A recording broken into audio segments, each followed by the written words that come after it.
ご理解第2節。先の世までも持ってゆかれ、子孫までも残るものは神徳者。神徳は信心すれば誰でも受けることができる。見てるということがない。すべてが神様の御働きの中にあることと信ずればこそ、悪く言われても笑われても叩かれても、またどのような場合にも人情を捨て信条一つで受け止めていけるのです。ここで神徳は信心すれば誰でも受けることができると仰せられたのは、このような信心を言われたものと思います。いわゆる信ずればなりであります。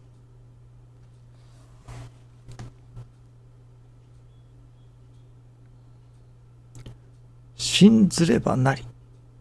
と師匠が教えてくださいますが、信ずればなると、どこを信じるか、どういうその真の世界で信心の稽古をさせていただいているかによって、その答えというのでしょうか、結果というのでしょうかがやはり左右されるように思いますね。昨日は初代のご理解の中からある事柄のご理解を探し出す、いわゆる検索をするお手伝いをさせていただいたのですけれども、その方が探し出されるものと私が探し出したものとがどうも少し違っていたようなのですね。それでどういうふうに探しておられますかという問い合わせがありました。と、もう一つはその探した結果、何月何日、何年の何月何日のご理解にあるようですと。ところがその何年何月何日のご理解を見ようとするけれども、見れたり見れなかったり、私のところでは見れるけれども相手の方のところでは見れないということもあるようですね。それは私の手元にある師匠のご理解の文字をどういうパソコン用語ですけれども、どういう文字のコードで書かれているのか、私の手元にある資料と相手の方の手元にある資料ではその文字コードが違う、異なっている可能性もあるわけですね。その見ているものが同じだろうかという疑問を持たれたようです。それで何を見ておられますかと。同じものを見ているのだろうかと。ここが大切だということなのですね。特に遠くで同じものを見ようとしているけれども、果たして同じものを見ているのだろうかと。同じものが見えているのだろうかということなのですね。あれはその広辞苑というのがありますね。権威のある辞書のようですけれども、その広辞苑でもある言葉がある。その言葉に対する、これはこういう意味ですと意味を書いてあるわけですけれども、その第一版初版ですか、第二版、第三版、今第何版まで来ているのか分かりませんけれども、その例えば同じ言葉を調べても第2版に書いてある内容と第3版に書いてある内容は違うのがあるらしいですね。ですから同じ広辞苑で調べていますと、この言葉を広辞苑で調べていますと言っても、私が調べたその意味と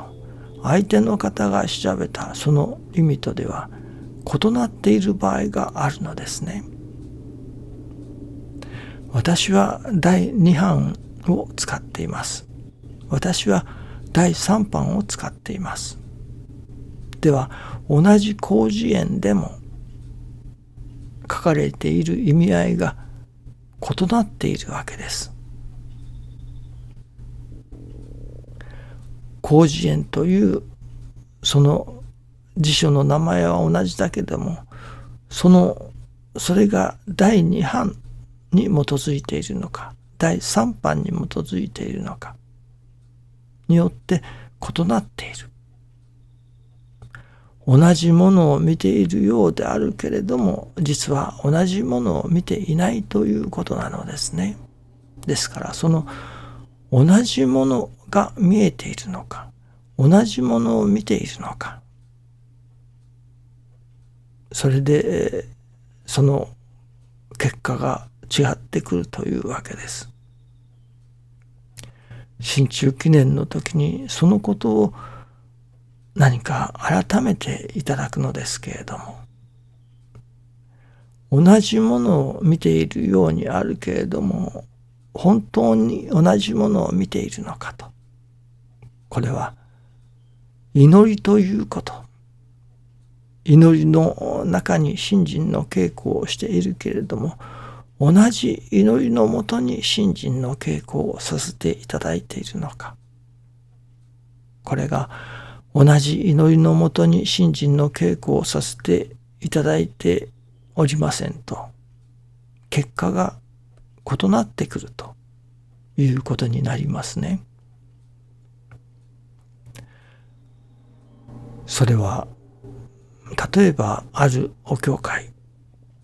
の下で信心の稽古をしておられるその方たち、その先生の主たる教えは、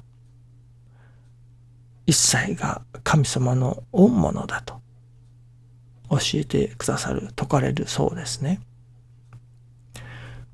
そこで信心の稽古をしている、その先生のもとで信心の稽古をしている人々にとっては、やはり御物としてのいただき方、そこに結果が出てくるわけですね。ところが私どもの師匠大坪宗一郎氏のもとで信心の稽古をさせていただいていると、御物というだけでは本当の答えは出てこない。師匠の、私の師匠初代の場合は御事柄ということになりますね。そのどの師匠のもとで信心の稽古をさせていただいているか、それによって答えというのでしょうか、結論というのでしょうか、結果というのでしょうか、それが異なってくる場合があるということなのですね。ですからこの愛楽理念と言われるそれも、これは師匠大坪宗一郎氏の祈りのもとで信心の稽古をさせていただいたときに正しい答えが出てくるということになりますね。もし別の先生のもとで信心の稽古をしておりながら、そこで愛楽理念を唱えたとしても、それは果たして答えが同じかどうかは分かりませんね。見れるものが目に映るもの、心に感じるもの、それらの信心の答えが必ずしも同じではない。同じ答えを得るためにはやはり師匠大坪宗一郎氏の祈りのもとで信心の稽古をさせていただくということがやはり大前提になるということを改めて今朝は教えていただいたような感じがいたします。また神様がそれこそ成り行きを通してそうおっしゃっておられるのではないでしょうかね。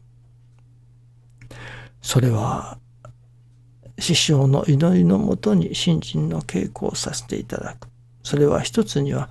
師匠への帰依の心、同念心